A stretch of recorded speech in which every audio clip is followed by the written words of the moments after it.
Breaking news చూస్తున్నాం. ప్రభుత్వ పాఠశాలలో ఏర్పాటు చేస్తున్న స్మార్ట్ కిచెన్ల వ్యవహారంపై ప్రతిపక్ష నేత వైఎస్ జగన్మోహన్ రెడ్డి చేస్తున్న ఆరోపణలపై రాష్ట్ర విద్యా ఐటీ శాఖల మంత్రి నారా లోకేష్ తీవ్రంగా స్పందించారు. స్మార్ట్ కిచెన్ల ద్వారా ఎవరి ఉపాధి పోదని, పైగా కొత్త ఉద్యోగాలు వస్తాయని స్పష్టం చేశారు. పేద విద్యార్థులకు రుచి శుచితో కూడిన నాణ్యమైన భోజనం అందిస్తుంటే జగన్ ఓర్వలేకపోతున్నారని ఆయన విమర్శించారు.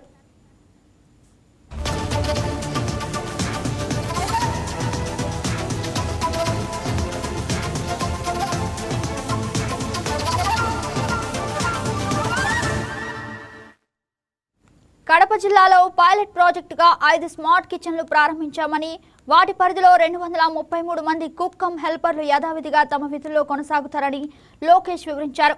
త్వరలో జిల్లాలో ఏర్పాటు చేయబోయే మరో 33 స్మార్ట్ కిచెన్ల వల్ల కూడా ఏ ఒక్కరికి ఉపాధి నష్టం వాటిల్లదని స్పష్టం చేశారు. ఈ కిచెన్ల నిర్వహణ ద్వారా స్వయం శక్తి సంఘాల మహిళలకు అదనంగా 38 మంది హెడ్ కుక్స్, 22 మంది అసిస్టెంట్ కుక్స్, 256 మంది హెల్పర్లు, సుమారు 76 మంది డ్రైవర్లకు ఉపాధి లభించబోతుందని చెప్పారు.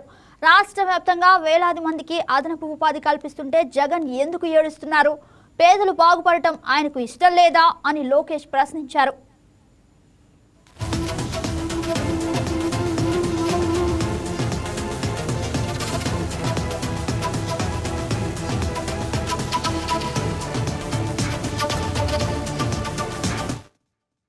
వేతనాల బకాయిల ఆరోపణలు కూడా లోకేష్ తోసిపుచ్చారు. కడప జిల్లాలోని 3450 మంది కుక్ కమ్ హెల్పర్లకు 2026 ఏప్రిల్ నెల వరకు జీతాలు పూర్తిగా చెల్లించామని, మే నెలలో పాఠశాలకు వేసవి సెలవులు కావడంతో గౌరవ వేతనం చెల్లింపు ఉండదని చెప్పారు.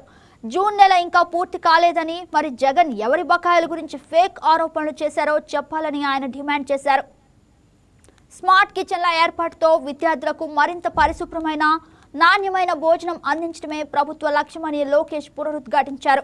పేద పిల్లలకు మంచి భోజనం అందించడాన్ని, వారి ఆరోగ్యాన్ని కూడా సహించలేకపోతే ఎలా జగన్ గారు అంటూ మంత్రి లోకేష్ చురకలంటించారు.